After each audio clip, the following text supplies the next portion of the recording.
Bonsoir et bienvenue sur Télémiroir. Nous sommes le 18 octobre. Les titres de cette nouvelle édition. Des perturbations dans les transports. Les lycéens sont toujours dans la rue. Des dépôts de carburant bloqués.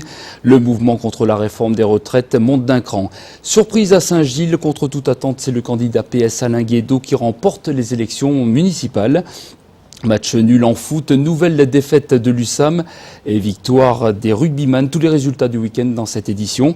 Et Loïc Ozol sur la plus haute marche du podium. Hier, il a remporté le Trophée des As 2010.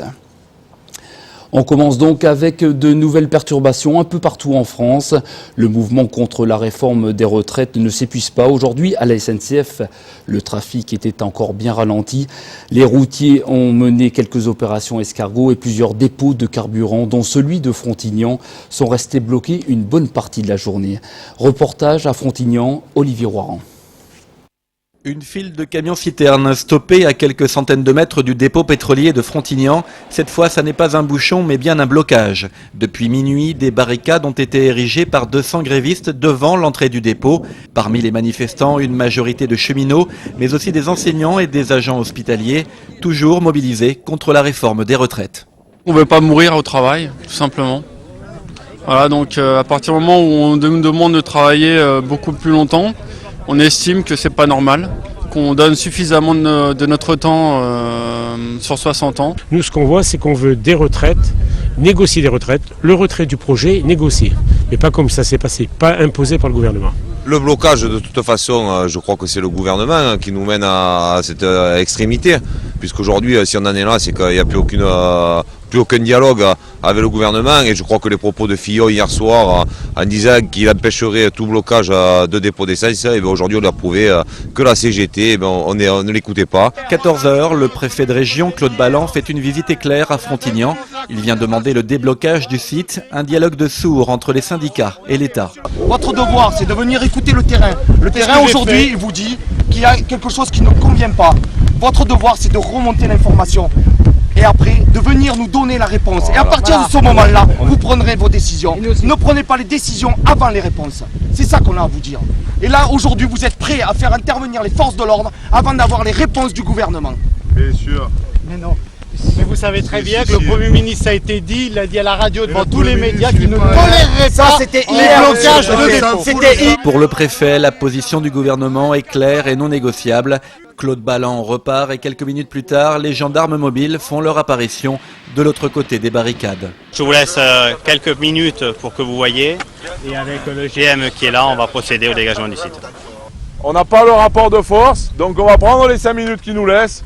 On dégage tranquille, mais on dégage. On va laisser faire leur business.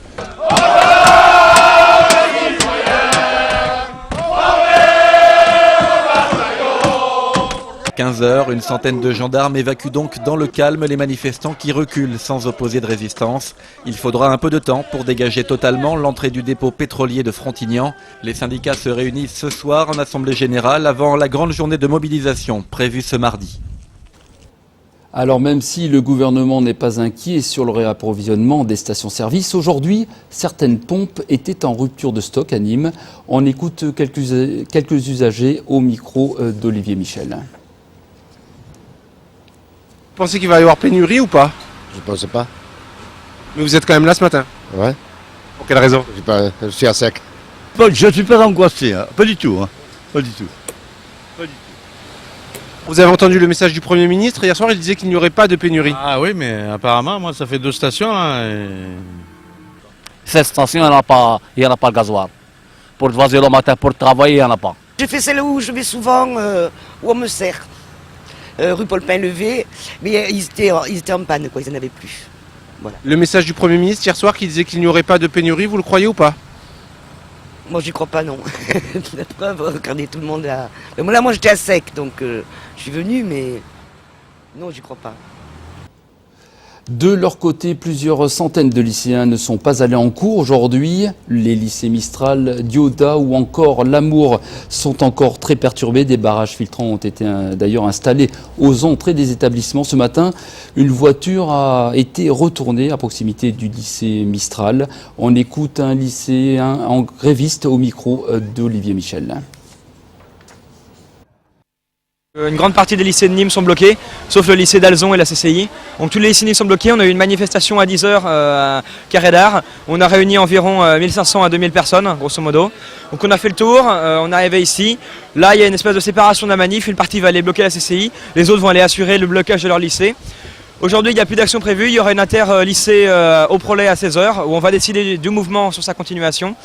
Et sinon, demain, on appelle tous les lycéens autour de la région, c'est-à-dire de Rodillan, Uzès, etc., de venir à Nîmes faire la plus grosse manifestation mardi avant le vote au Sénat mercredi.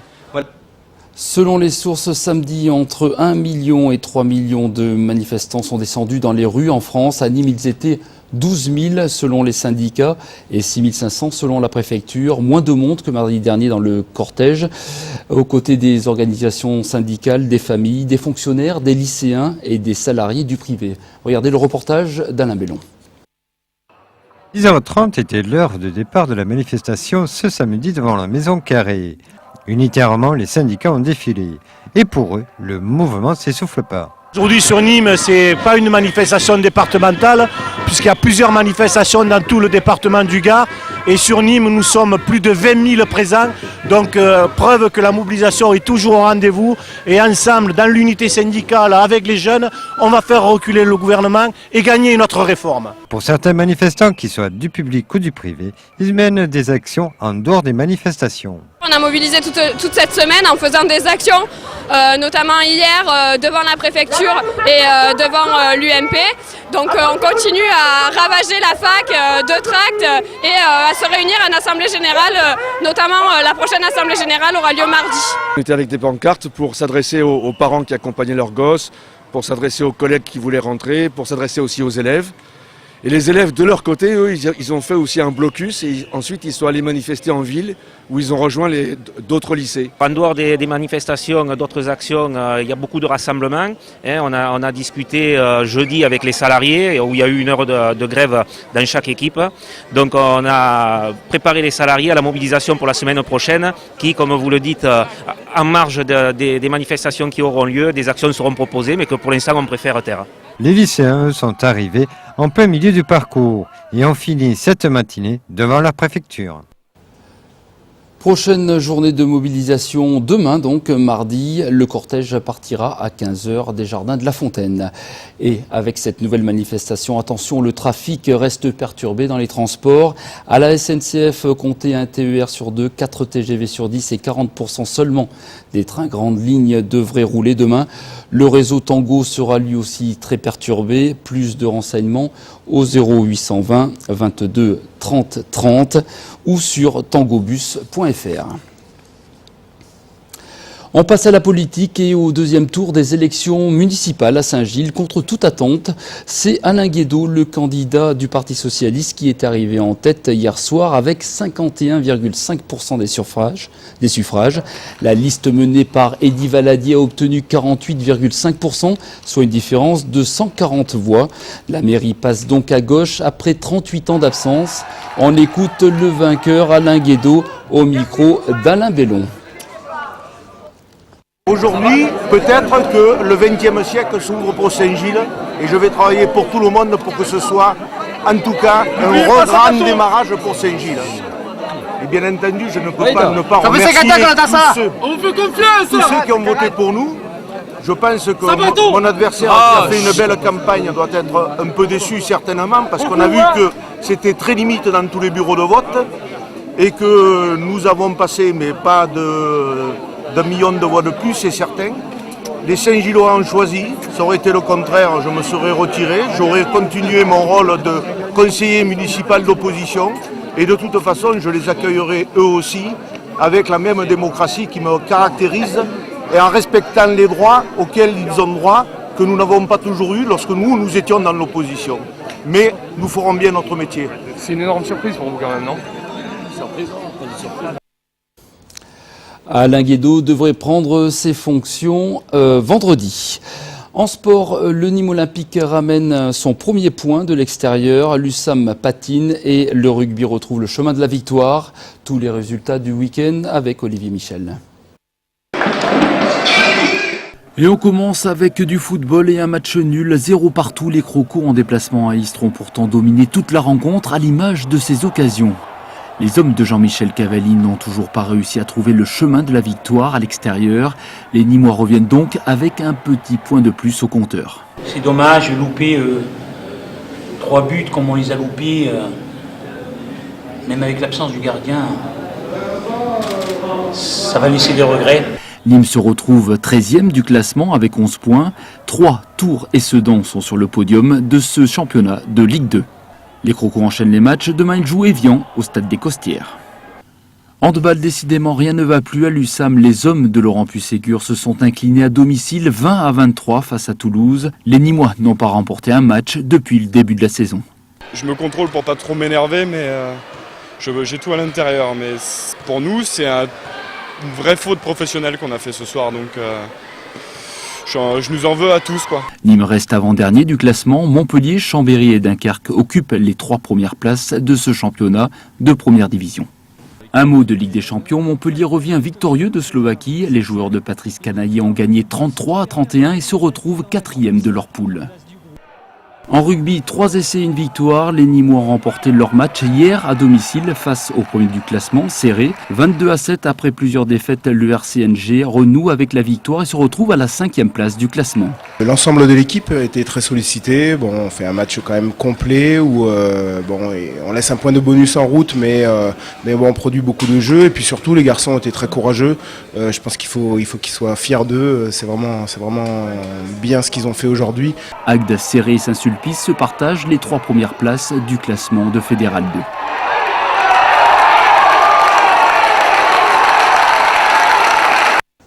À noter, demain le Nîmes Olympique reçoit Évian aux Costières. Et pour soutenir l'équipe, le club propose des places à moitié prix, 4 € seulement pour suivre en direct le match de la tribune ouest du stade des Costières. Rendez-vous donc à 20 h pour le coup d'envoi. Loïc Ozol, élu meilleur azoteur, reporté pour cause de mauvais temps le week-end dernier. Hier, les arènes de Nîmes accueillaient la finale du Trophée des As. Sans surprise donc, c'est Loïc Ozol qui remporte ce trophée 2010. Compte rendu de cette dernière course du Trophée des As avec Patrick Mallet. Reportée à cause de pluie la semaine précédente, cette 59e finale du Trophée des As ne restera pas dans les annales. La météo, fraîche et ventée, n'était à nouveau pas vraiment de la partie pour une journée de fête. À l'image de la saison où les courses d'éclat au Trophée des As auront été bien trop rares, cette finale fut d'un petit niveau et cela pour plusieurs raisons. Les absences pour blessure de David Sabatier, Nicolas Violet, Victor Jourdan et surtout Benjamin Villard, la veille pour un très gros coup de corne reçu dans la cuisse à Bellegarde, auront pesé sur le résultat de cet après-midi. Pour le second du Trophée des As, c'est de son lit d'hôpital et par texto qu'il aura suivi malheureusement cette finale. Hormis quelques raseteurs et en fer de lance Adrien Poujol, l'implication des tenues blanches laissera à désirer, surtout à partir du 3e taureau, quand le niveau des cocardiers est monté d'un ton. Les absences des taureaux comme Andalou et le choix surprenant d'autres taureaux qui n'avaient peut-être pas leur place dans cet après-midi auront aussi refroidi l'ambiance qui n'avait pas vraiment besoin de cela. Mais tout ne fut pas noir dans cet après-midi maussade et cette finale fut malgré tout l'occasion de fêter, 10 ans après Pythagore, un nouveau sacre de Biodor pour la manade Cuillet. Titre qui récompense justement la très bonne saison de ce cocardier de la famille Cuillet. Guépard a gagné le Biodor cette année, on en est très fiers. Et je suis très fière de mes enfants, du travail qu'ils effectuent. Oui, la finale, Guépard s'en est bien tiré, il a fait une course assez sérieuse, ça me manquait peut-être un petit peu de travail en fin de quart d'heure. Bon, voilà.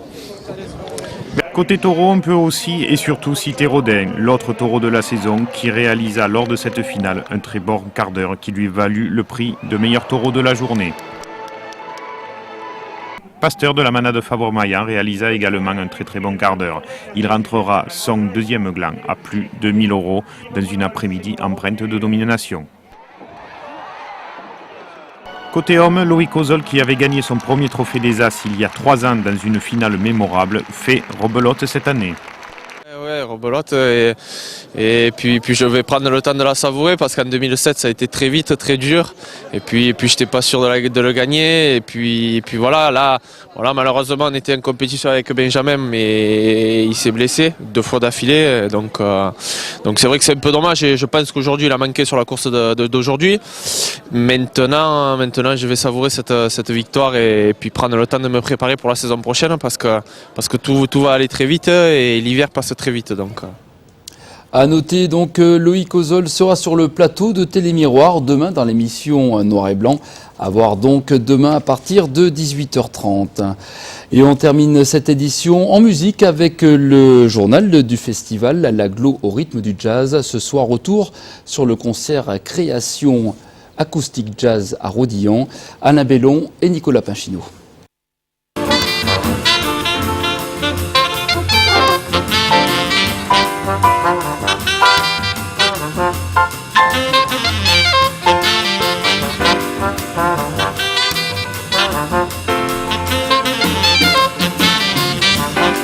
En Afrique du Sud, en 1964, la situation se durcit terriblement.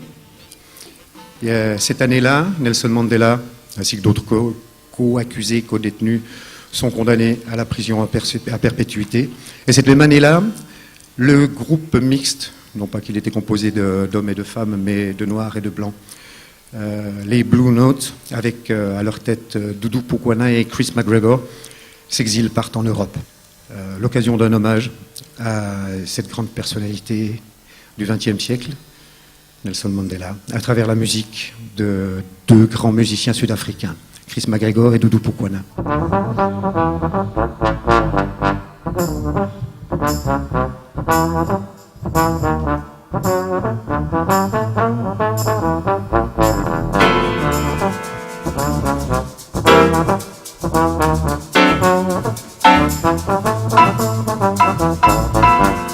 Je crois que c'est important aussi d'aller dans ce sens-là, c'est-à-dire de prendre position pour des idées. Et je crois que c'est très bienvenu dans un festival d'avoir bien sûr toutes sortes de musique, mais aussi quelques idées qui s'expriment. Et c'était le cas ce soir. Et je crois que le public a beaucoup apprécié.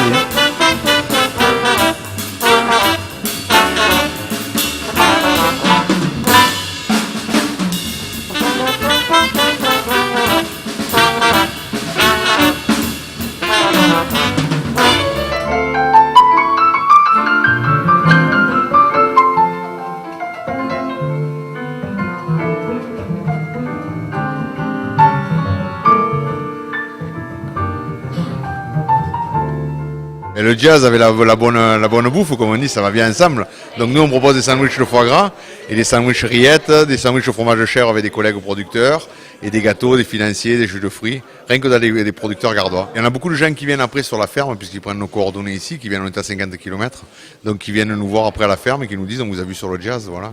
Alors le foie gras en sandwich, c'est sympa? Ah, c'est très bon, c'est des foie gras un peu spéciaux qui sont préparés spécialement pour faire les sandwichs. C'est particulier parce que les gens n'ont pas l'habitude ici de manger les sandwichs au foie gras.